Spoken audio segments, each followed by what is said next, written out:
Hey guys, Ben Crosswhite here, and today I want to talk about macronutrients and overall diet to help complement the workouts that we've been given. There's a lot of questions about diet, what you should take in, what type of fats, what type of protein, how to count macros. I'm going to explain all that behind me. But first, I just want to say thank you for following, thank you for subscribing and watching. The examples I'm giving you are female-based, but this is for males and females. And remember, your body type is completely different than everyone else's. So do what's best for you. This is a guideline, so things can change, but try to stick pretty closely to what this is. Just adjust your calories. You may want to adjust your macros to an extent. Talk to your doctor and physician before any exercise or diet program, and always reach out to me for questions.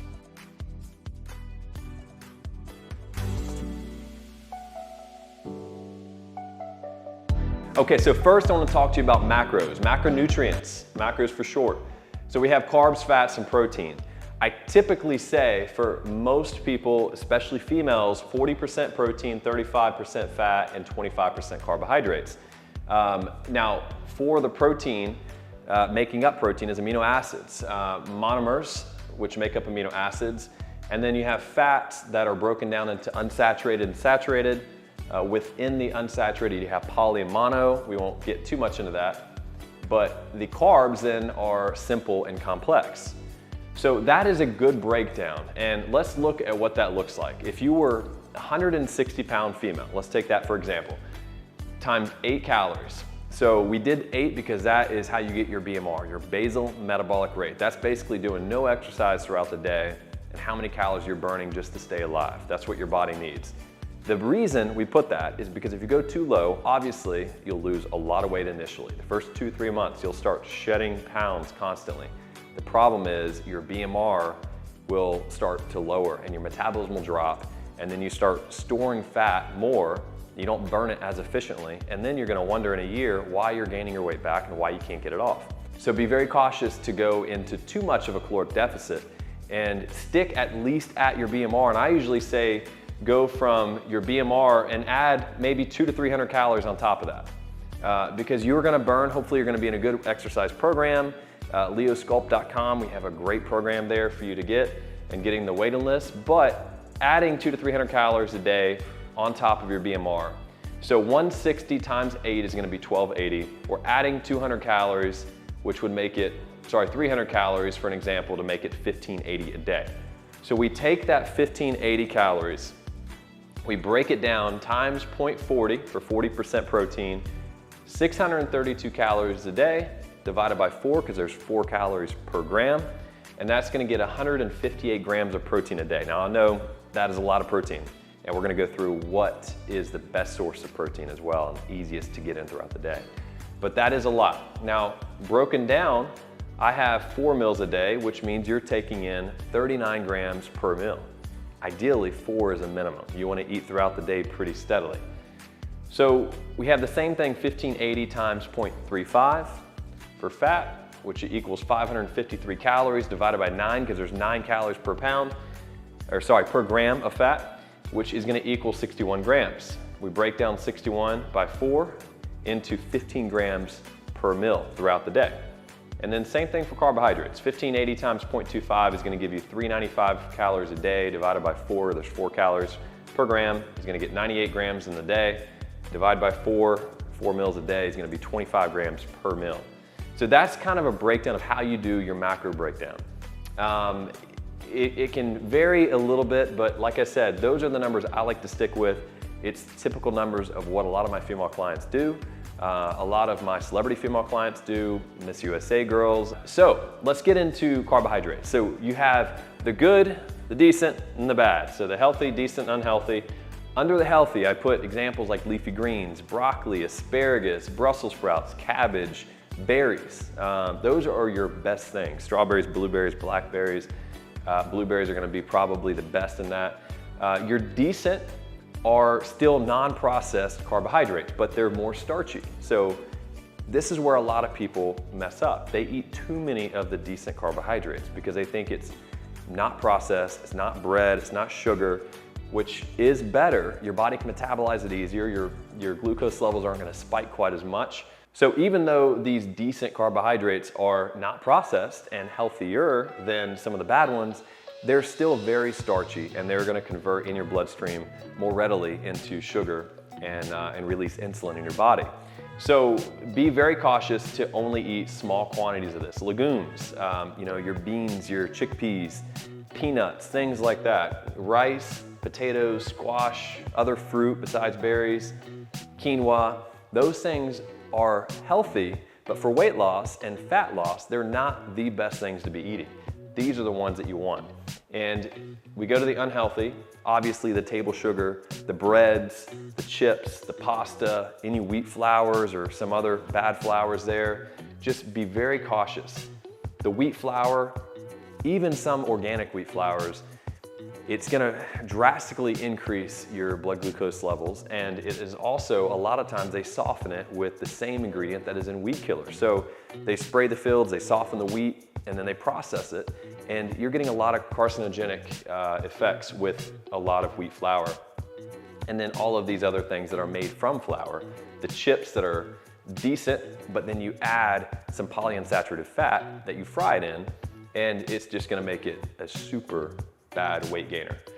So those are the carbs and the different breakdowns. Make sure you stick mainly with the healthy, a moderate amount of decent, and none of the unhealthy, as much as you can take in.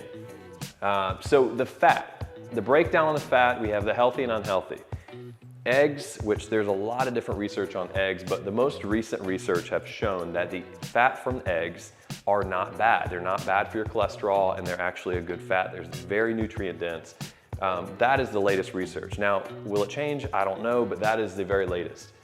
The fish, all different types of fish. Obviously, salmon is one of the best. Wild-caught salmon, very different than farm-raised. And farm-raised, they don't have the nutrients to give them the omega-3s that don't give them that red, dark red color. It's more of a pink color. Even then, a lot of stores or manufacturers will inject dyes into the salmon to make it look like the fresh caught salmon. So be cautious with the fish, especially the tilapia as well. Sometimes a lot of the farm-raised tilapia is not the nutrient dense that you would expect, but most fish is very good for you. So the more the better.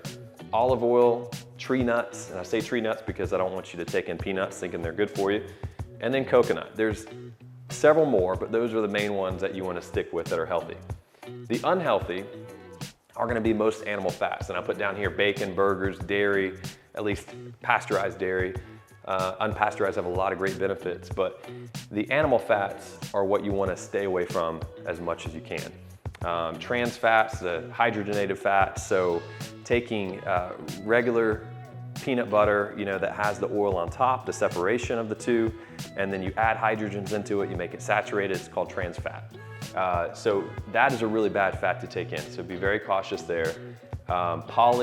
Unsaturated fats, most of them are going to be bad. There are some that are okay, but a lot of fried foods.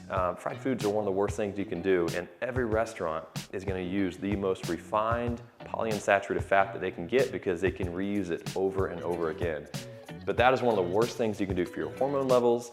It's going to store so much fat. You're getting tons of calories. It's a double-edged sword. Stay away from fried foods and stay away from as much of the animal-based fat as possible. Now, this is very debatable with a lot of people, but I don't say take in a low-fat diet. I just say take in a low animal saturated fat type of diet. You can have some and you should have some, but you want to overdo the healthy of the unsaturated more so than the saturated. And why that is, your body can actually produce saturated fats. If you don't have enough, your body will produce it. Your body does not produce monounsaturated fats. So the more you can take in of that, the better. Carbohydrates, going back to those, only are used for energy. You'll be surprised how little carbs you need for sustainable energy throughout the day. There is no other use for carbs than energy. Now, some of these carbohydrates of the healthy versions, they have a lot of nutrient-dense properties to them, which are great. So obviously it's more than just energy with that because you have a lot of nutrients. But when people say they need carbs for energy, and they're taking in different sugar products, breads and pasta, and even rice and potatoes, unless they're running a marathon or they're swimming like Michael Phelps, I guarantee they're getting way too many carbohydrates in the day. So be cautious to take in too many. Your body does not store carbs as carbs. They are converted into fat, mainly adipose fat tissue and visceral fat in your body. So be very cautious there. I do want to say the time of the day that you eat protein is very essential. The morning time, and the reason I don't like a lot of intermittent fasting, one, it's just a caloric deficit for the most part. You will lose weight, but it's mainly because you have a small window of time to eat, which means you're going to go in a calorie deficit for the day. You want to spread out the macronutrients as much as you can because your body can only process so much at one time. So you don't want to take in all your protein at once, all your fat at once, all your carbs, because your body will not process that, and it's going to be harder on your gastrointestinal system to absorb and process efficiently. So the more you can break that down, the better. Don't shorten that window. Also, the other reason in the morning protein is most essential because your body is in a catabolic state throughout the night. Your body is going into a muscle wasting at night where it's repairing. It's using the protein to repair and to go for organs. So then the skeletal muscle isn't getting properly repaired without excess protein. So your body's gonna put organs as a first priority to add the proteins and utilize that for that sake. The skeletal muscle is gonna be a second priority to your organs because they're not as essential. So when you wake up in the morning and you eat a lot of good protein, and leucine in some of the protein, which is found a lot in animal protein is excellent, is one of the main things for skeletal muscle repair and growth.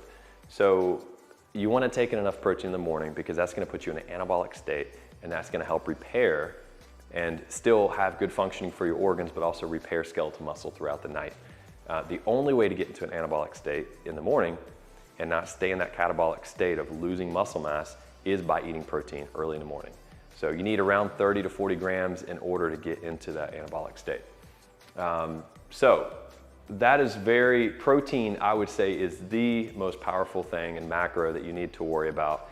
Eat as much as you can for the most part. I always tell my women at least 100 grams a day, but as you can see, a 160-pound female with the BMR at 1280, I'm saying that they should take in probably at least 158 grams a day. And that is hard.